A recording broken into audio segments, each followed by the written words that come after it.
सभी प्रतियोगी परीक्षार्थियों को मेरा प्यार भरा नमस्कार।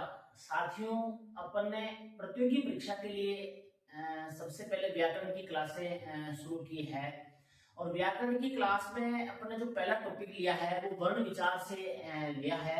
और वर्ण विचार में अपन ने स्वर पढ़ लिए थे और उसके बाद अपन व्यंजन पढ़ रहे थे। और व्यंजन में भी मैंने आपको व्यंजन में का वर्गीकरण दो आधार पर बताया था। पहला जो आधार था वो प्रयत्न स्थान या उच्चारण स्थान के आधार पर था, वो अपन ने पढ़ लिया था।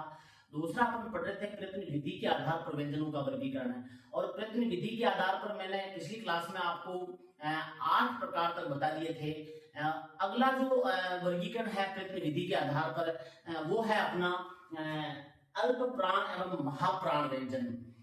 साथियों, अल्प प्राण और महाप्राण व्यंजन इन्हें कहते क्यों है, सबसे पहले वो आपको ध्यान में होना चाहिए। प्राण का अर्थ यहाँ पर श्वास से है। जिन व्यंजनों के उच्चारण में श्वास कम लगानी पड़ती है उनको हम अल्प प्राण कहते हैं, और जिन व्यंजनों के उच्चारण में श्वास अधिक लगानी पड़ती है उन्हें महाप्राण कहते हैं। तो इस आधार पर भी परीक्षाओं में पूछते हैं कि कौन से अल्प प्राण है, कौन से महाप्राण हैं। तो अपन देखते हैं अल्प प्राण और महाप्राण कौन कौन से हैं।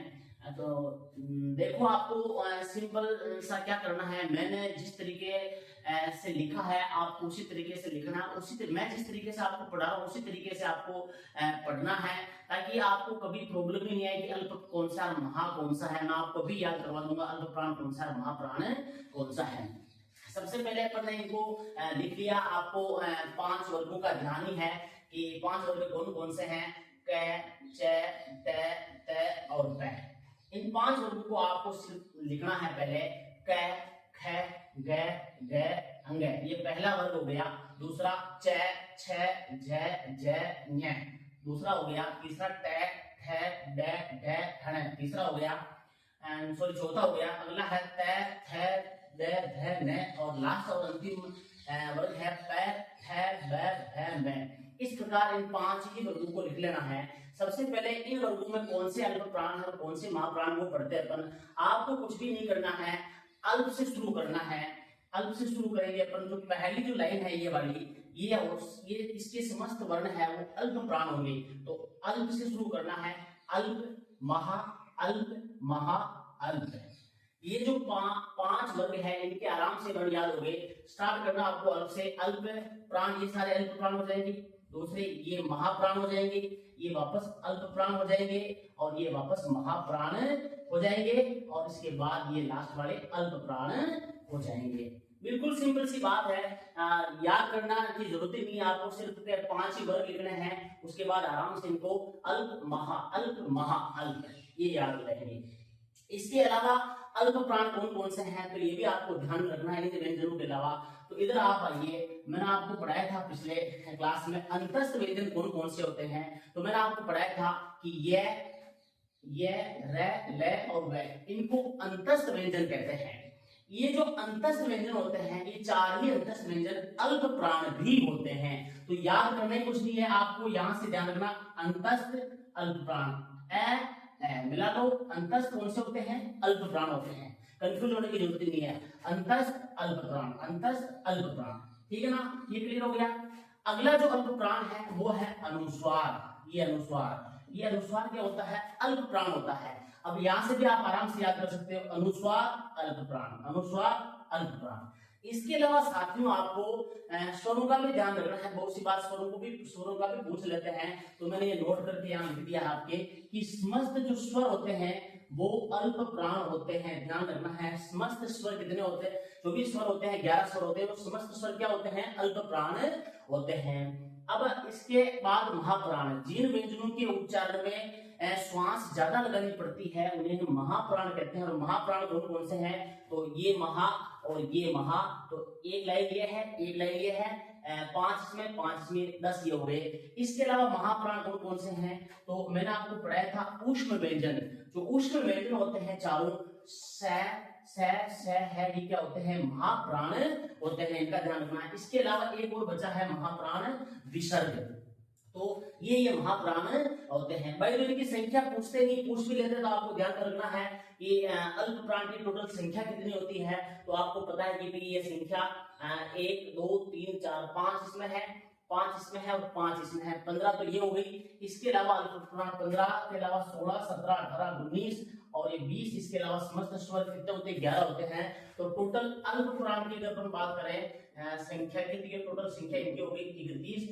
और महाप्राण की संख्या की बात करें अपन तो 5 और 5 10 और 10 ये कितने हो गए आपके 5 5 10 हो गए, 10 और 4 ये 14 हो गए, एक ये आपके 15 हो गए। तो ये आपको ध्यान में रखना है। इसको आप स्क्रीनशॉट ले लो या उतार लो, फिर अपन अगला प्रकार करते हैं।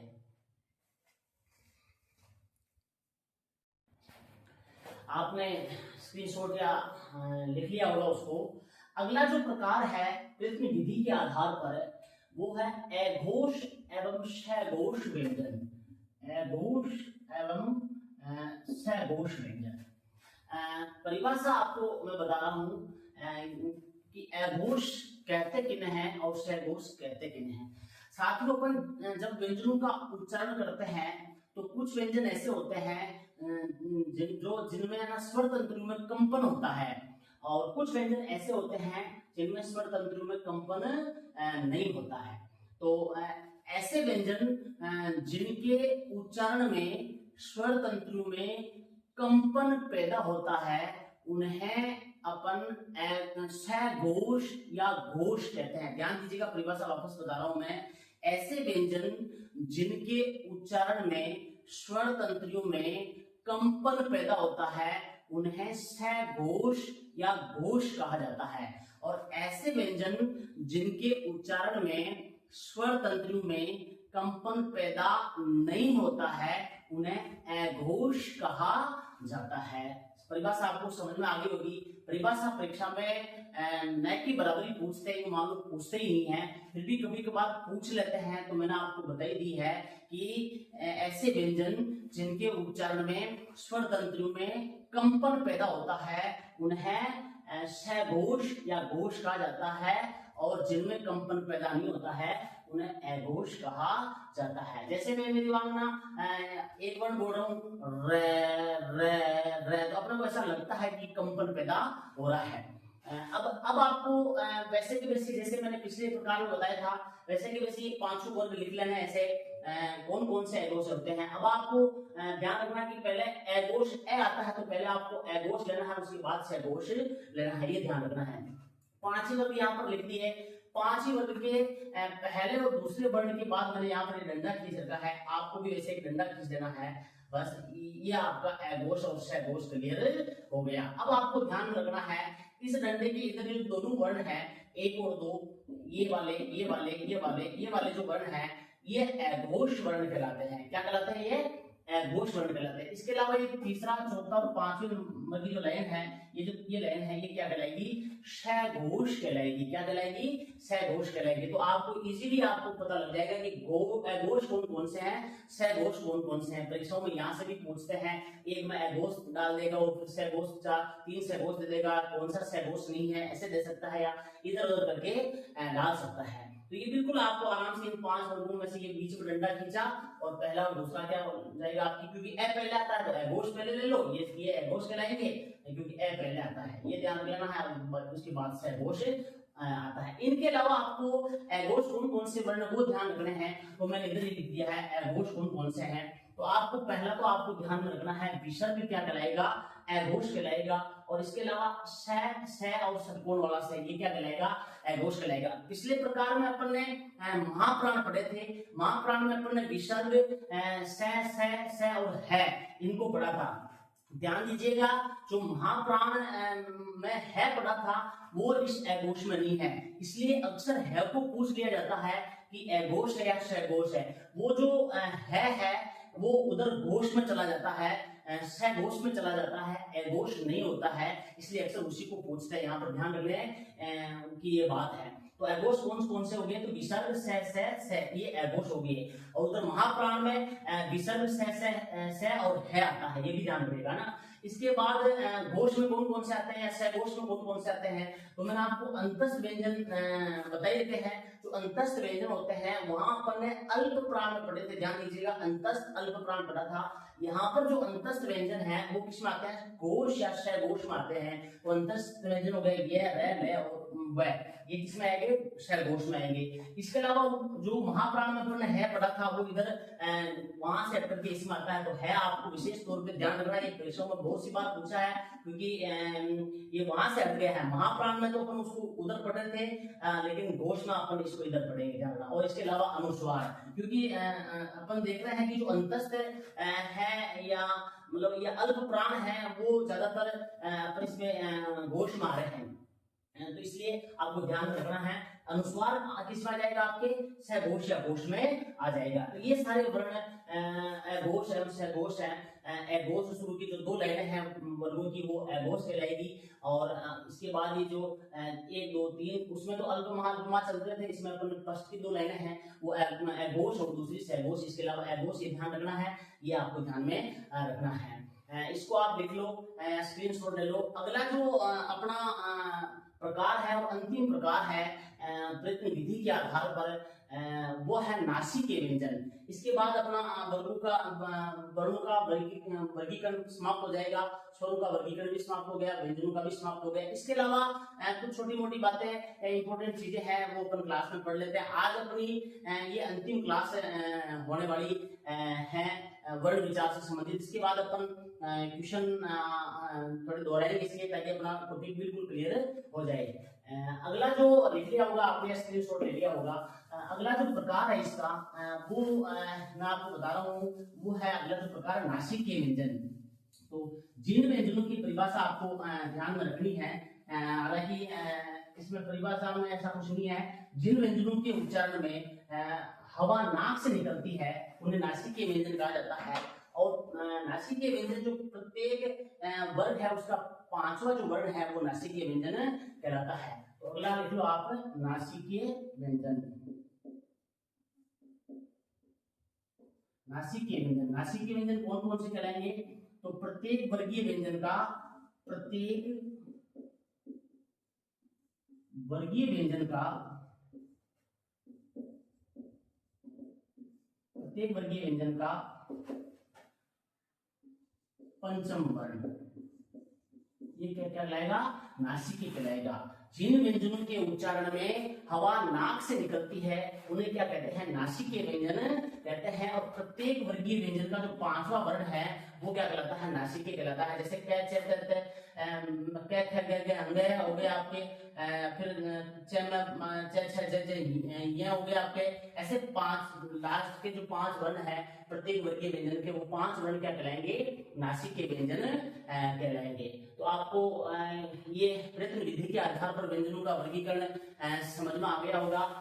और अगर किसी भी प्रकार की कोई समस्या है तो आप निश्चित रूप से ये मेरे व्हाट्सएप नंबर है, इस पर कॉन्टेक्ट कीजिएगा। 9929 050 499 आपकी समस्या का समाधान करेंगे। अगर किसी भी प्रकार की कमी है तो भी आप मुझे निश्चित रूप से राय दीजिएगा। अब अपन अगला इस क्लास में छोटी कोई चीजें जो बच गई है उसको पढ़ लेते हैं। इसके बाद आज अपनी क्लास लगभग समाप्त हो गई है। इसके बाद अपन प्रश्न उत्तर पढ़ेंगे। कुछ महत्वपूर्ण बातें इसमें और पढ़ लेते हैं, इसके बाद अपनी ये क्लास खत्म है। आपको एक परिभाषा ये ध्यान रखनी है, इस परिभाषा से भी बहुत सी बार प्रश्न बना लिया है कि भी अनुस्वार किसे कहते हैं, कैसे बनता है, मैं आपको बता देता हूँ कि अनुस्वार से कैसे भी आपको परिभाषा ध्यान रखनी है। नाक के द्वारा बोली जाने वाली वे ध्वनियां जिनके पहले स्वर का आना जरूरी है। नाक के द्वारा बोली जाने वाली वे ध्वनियां जिनके पहले स्वर का आना जरूरी है, अर्थात स्वर के बाद बोली जाने वाली ध्वनियां अनुस्वार कहलाती है। बहुत सी बार इस परिभाषा से भी एग्जाम में प्रश्न आ गया है कि अनुस्वार बोला जाता है स्वर के पहले, स्वर के बाद, व्यंजन से पहले, ऐसे ऐसे बढ़ा के वो दे देता है। तो आपको ये परिभाषा ध्यान में रखनी है कि स्वर के बाद बोली जाने वाली ध्वनियां क्या कहलाती है, वो अनुस्वार कहलाती है। एक आपको ये ध्यान रखना है कि अयोग वाहक से कहते हैं, अयोग वाह वर्ण तो अम और अ है, इनको अयोगवाह वर्ण कहा जाता है। इसके अलावा एक प्रश्न वर्णों की संख्या को लेकर भी परीक्षा में अक्सर आता रहता है, पर ये थोड़ा विवादित प्रश्न है क्योंकि अलग अलग किताबों वाले अलग अलग बताते हैं। पर आपको ध्यान रखना है, अपने को किसी भी प्रकार के विवाद में नहीं पड़ना है। आपका जो उत्तर होगा वो प्रश्न के ऊपर भी निर्भर करता है, ऑप्शन के ऊपर भी निर्भर करता है। ये वाला जो प्रश्न है हिंदी में कुल वर्णों की संख्या को लेकर के, अगर वो प्रश्न पूछता है कि हिंदी में मूल रूप से वर्णों की संख्या कितनी है, तो आपको ध्यान रखना है मूल रूप से जो वर्णों की संख्या है 11 स्वर है और 33 व्यंजन है, टोटल 44 है। अगर प्रश्न ऐसे आ गया कि देवनागरी हिंदी वर्णमाला में कुल वर्णों की संख्या कितनी है, तो 52 है, ये आपको ध्यान में रखना है क्योंकि 44 तो अपन ने वो देख लिया। इसके अलावा 4 संयुक्त व्यंजन अपन ने जो पढ़े वो है, 2 उत्क्षिप्त उसमें दिए हुए हैं हिंदी देवनागरी हिंदी वर्णमाला में, 2 अयोगवाह है। इस प्रकार टोटल अगर ये इस प्रकार प्रश्न आ गया कि देवनागरी हिंदी वर्णमाला में कुल वर्णों की संख्या कितनी है, तो आपको 52 लिखनी है।